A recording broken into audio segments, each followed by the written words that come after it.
Hello दोस्तों, उम्मीद करता हूँ कि आप लोग ठीक होंगे। तो आज एक मोबाइल है Realme 2 Pro का। इसमें लाइट का प्रॉब्लम है। लाइट हमारा कौन कौन से लाइन को चेक करनी होती है, जैसे हमारा एनोड का लाइन, कैथोड का लाइन, VPH पावर लाइन। हमें इस वीडियो के ज़रिए समझेंगे कि हमारा जब लाइट का प्रॉब्लम आता है तो हमें कौन कौन से लाइन को पहले चेक करनी होती है, कौन से लाइन पहले कहाँ पर चेक करनी होती है, कौन से लाइन ब्रेक होने से हमारे मोबाइल में लाइट का प्रॉब्लम होता है। इन सारी चीज़ों के बारे में स्टेप बाय स्टेप चेक करूँगा। इससे पहले मेरी आपसे एक रिक्वेस्ट है कि अगर आपने मेरे चैनल को सब्सक्राइब नहीं किए हैं तो चैनल को सब्सक्राइब करके नोटिफिकेशन को ऑन कर लीजिए, आपकी बड़ी मेहरबानी होगी। सबसे पहले हम लोग इसको अपना जो स्कीमेटिक के ज़रिए उसमें मैं बताने वाला हूँ। उसके बाद वहाँ पर बताने के बाद मैं आपको प्रैक्टिकली वीडियो बताने वाला हूँ, मल्टीमीटर से चेक करके कि हमें जैसे स्कीमेटिक अगर आपको समझ में ना आए तो ये वीडियो अगर देखेंगे तो स्कीमेटिक में कैसे लाइनों को देखना होता है वो सब भी आपको पूरा समझ में आ जाएंगे। तो मैं आपको पूरी डिटेल में ये वीडियो बना रहा हूँ। अगर ये वीडियो आप पूरा देखेंगे तो आपके पास कोई भी लाइट का प्रॉब्लम आ जाए, एंड्रॉयड मोबाइल हो, कीपैड मोबाइल हो, तो उसको बनाने में काफ़ी ज़्यादा आपको आसानी होने वाला है। तो सबसे पहले हम लोग स्कीमेटिक के ज़रिए समझते हैं, फिर आपको प्रैक्टिकली मैं बताने वाला हूँ। तो सबसे पहले अपना कंप्यूटर में चलते हैं। इस मीटिंग में आने के बाद आपको क्या चेक करना है, सबसे पहले आपको मोबाइल में चार्जिंग में लगाना है। चार्जिंग में लगाने के बाद आपको यहाँ पर चार्जिंग आईसी से एक लाइन आता है जो कि आपका VPH पावर लाइन होता है, जो कि यहाँ पर डायोड है। डायोड के बाद एक सिरा से आपका बूस्ट कॉइल में आकर के इन होता है। 3.7 से लेकर 4.2 वोल्ट की सप्लाई और दूसरे सिरे से फिर से निकल करके और लाइट आईसी में इन होता है।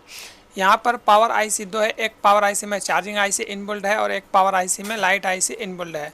उसके बाद यहाँ से आपका चार्जिंग जैसे लाइट आईसी है, लाइट आईसी में एक VPH पावर लाइन आया है। उसके बाद LED A प्लस का लाइन आया हुआ है और माइनस का 1 माइनस का 2 यानी -1 -2 दो लाइन आया हुआ है और एक ABC का लाइन आया हुआ है।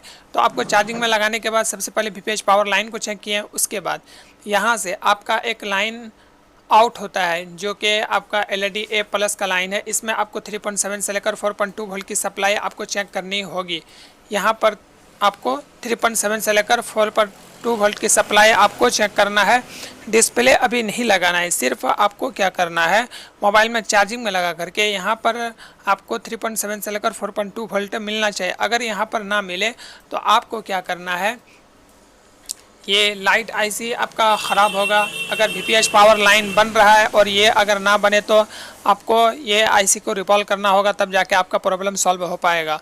उसके बाद यहाँ पर अगर ये 3.7 से लेकर 4.2 वोल्ट अगर आपको मिल जाए तो लाइट आईसी तो आपका बिल्कुल ओके है। तो फिर आपको चेक क्या करना है, चेक करना है जैसे आपका ये VPH पावर लाइन है। अब यहाँ पर जैसे मोबाइल में आप LCD लगाएंगे, जैसे चार्जिंग में लगाने के बाद आप यहाँ चेक कर लिए ये लाइन ओके है। फिर आपको डिस्प्ले पत्ता लगाना है। डिस्प्ले पत्ता लगाने के बाद जब आप मोबाइल में लाइट जलेगी, लाइट जिस वक्त जलेगी उस वक्त यहाँ पर बूस्ट कॉइल का काम क्या होता है, एम्पियर को कम करना होता है, वोल्टेज को बढ़ाना होता है। तो यहाँ पर 15 से 17 वोल्ट आपको देखने को मिलेगा।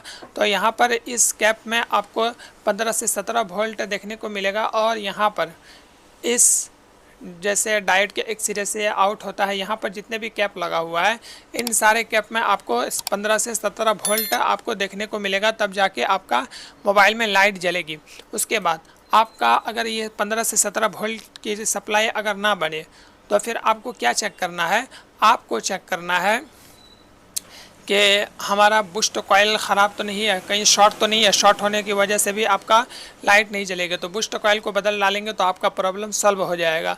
और अगर 15 से 17 वोल्ट की सप्लाई अगर बन रही है फिर भी अगर आपका लाइट प्रॉब्लम बना हुआ है तो आपको क्या चेक करना है, आपको चेक करना है CABC का लाइन। CABC का जो लाइन होता है ये आता है CPU से, और CPU से आता है ये पत्ते में जो डिस्प्ले पत्ता है। उसके बाद यहाँ से एक लाइन लाइट आईसी में इन होता है। तो इस लाइन का काम होता है कि CPU को बताना होता है कि मोबाइल में लाइट आप जला रहे हैं कि नहीं जला रहे हैं। डिस्प्ले जब लाइट आप जलाएंगे तो उस वक्त आपका ये लाइन CPU को पहुंचाता है और फिर आपका मोबाइल में लाइट जलेगी। अगर ये लाइन आपका ब्रेक रहेगा तो अभी आपका प्रॉब्लम सॉल्व नहीं हो पाएगा। तो इन सारे बातों को आप ध्यान रख कर करें, और अगर प्रॉब्लम को सॉल्व करेंगे तो 100% आपका जो भी प्रॉब्लम है वो सॉल्व हो जाएगा। तो मैं इसका प्रैक्टिकल अभी आपको वो दिखाता हूँ कि हमें कब क्या चेक करनी होती है। तो चलते हैं, अब प्रैक्टिकल करते हैं। तो अब मैं प्रैक्टिकली दिखा रहा हूँ। तो जैसे मोबाइल में लाइट का प्रॉब्लम जब भी आता है तो आपको किस तरह चेक करनी होती है। जैसे मैंने आपको इस मीटिंग में बताया एक एक करके स्टेप बाय स्टेप के कहाँ पर कितना वोल्टेज आता है, कैसे आपको चेक करनी होती है। तो मैं इसका प्रैक्टिकल में आपको यहाँ पर दिखा रहा हूँ। तो मैंने जैसे बोला था कि सबसे पहले मोबाइल में चार्जिंग लगाना है। जैसे कि मैंने अभी चार्जिंग पे लगाया है। चार्जिंग में लगाने के बाद जो हमारा पावर आईसी है, पावर आईसी में इस मोबाइल जो Realme 2 Pro का है, चार्जिंग आईसी इनबिल्ड है। तो चार्जिंग आईसी से एक लाइन आउट होती है जो कि आपका VPH पावर लाइन है।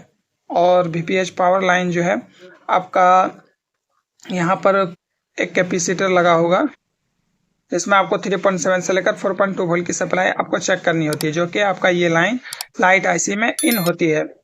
तो यहाँ पर 3.7 से लेकर 4.2 वोल्ट की सप्लाई मिल जाए तो ये VPH पावर लाइन बिल्कुल ओके है, चार्जिंग आईसी ओके है। अब हमें क्या चेक करनी होती है, जैसे बताया था कि अगर यहाँ पर मिल जाए तो LCD कनेक्टर जो है इसको रिमूव करना है। जैसे मैंने LCD को यहाँ निकाल लिया है। LCD को निकालने के बाद आपको क्या चेक करनी होगी, यहाँ पर 1 नंबर पिन में मैंने बताया था आपको कि इसमें 3.7 से लेकर 4.2 वोल्ट की सप्लाई आपको चेक करनी होती है। तो जैसा कि आप लोग देख पा रहे हैं, LCD कनेक्टर का 1 नंबर पिन एक तरफ से, उसमें आपको 3.7 से लेकर 4.2 वोल्ट की सप्लाई मिलना चाहिए, यानी कि आपका VPH पावर लाइन में भी मिलना चाहिए और आपका यहाँ पर भी आपको ये वोल्टेज देखने को मिलेगा। उसके बाद यहाँ पर जैसे ही आपका वोल्टेज मिल जाए आपको डिस्प्ले पत्ता लगाना है। डिस्प्ले पत्ता लगाने के बाद आपको क्या करना है, अब मोबाइल को ऑन करना है। मोबाइल को ऑन करने के बाद मैं अभी आपको दिखाऊंगा कि हमें 15 से 20 वोल्ट जो मिलता है वो कहाँ पर आपको चेक करनी होती है। उसके बाद अगर 15 से 20 वोल्ट कहाँ पर मिलना चाहिए, जैसे चार्जिंग पे अभी भी लगा हुआ है तो अभी मैं आपको बता रहा हूँ। तो यहाँ पर जैसे एक कैपेसिटर लगा हुआ है, तो इसमें जब हमारा लाइट शायद बंद हो चुका होगा, देख लेते हैं एक बार। हाँ, ये बंद हो गया है। तो यहाँ पर आपको नजर आ रहे होंगे 17 वोल्ट। तो 17 वोल्ट जैसे इस कैपेसिटर पे आपको देखने को मिल रहा है, देखिए 16-17 वोल्ट। तो अगर यहाँ पर ये 17 से 20 वोल्ट तक ना बने तो आपका बूस्ट कॉइल ख़राब है। बूस्ट कॉइल को आपको बदल देंगे तो अब जाके आपका प्रॉब्लम सॉल्व हो पाएगा। और अगर बूस्ट कॉइल बदलने के बावजूद भी ना हो तो आपका पावर आईसी जो लाइट आईसी इसी में इनबिल्ट है, इसको बदलना पड़ेगा या रिवॉल्व करना होगा। और अगर आपको इन दोनों से पहले एक लाइन और चेक करना होगा, जो मैंने CABC का लाइन बताया था। CABC का जो लाइन होता है CPU से आता है और पावर आईसी यानी लाइट आईसी में जो इनबिल्ट है ये हमारा CPU तक एक लाइन जाता है जो बताता है कि CPU को कि लाइट जलने वाली है, यानी सब प्रोसेस ओके है, तब जाके ये CPU से एक लाइन आता है और वो अपना फंक्शन चालू करता है। तो इन सब लाइनों को CABC का GR आपको चेक करना बहुत ज़्यादा ज़रूरी है। तो इन सब लाइनों को चेक करना आपके लिए बहुत ही ज़्यादा इम्पोर्टेंट है। अगर आपका एक भी लाइन ब्रेक होगा तो आपका प्रॉब्लम सॉल्व नहीं हो पाएगा। और एक चीज़ मैं आपको बता देता हूँ कि हमारा मोबाइल जब ब्लिंकिंग करता है, लाइट कभी कभी आता है जाता है, तो उस वक्त जो प्रॉब्लम होता है वो कैथोड का लाइन, जैसे मैंने -1 -2 का जो लाइन होता है उसमें सिर्फ एक जम्फर लगाने से भी हमारा प्रॉब्लम सॉल्व हो जाता है। तो उम्मीद करता हूँ इस वीडियो से आपको बहुत कुछ सीखने को मिला होगा। अगर वीडियो अच्छा लगा हो तो चैनल को सब्सक्राइब करना ना भूलिएगा, आपकी बड़ी मेहरबानी होगी।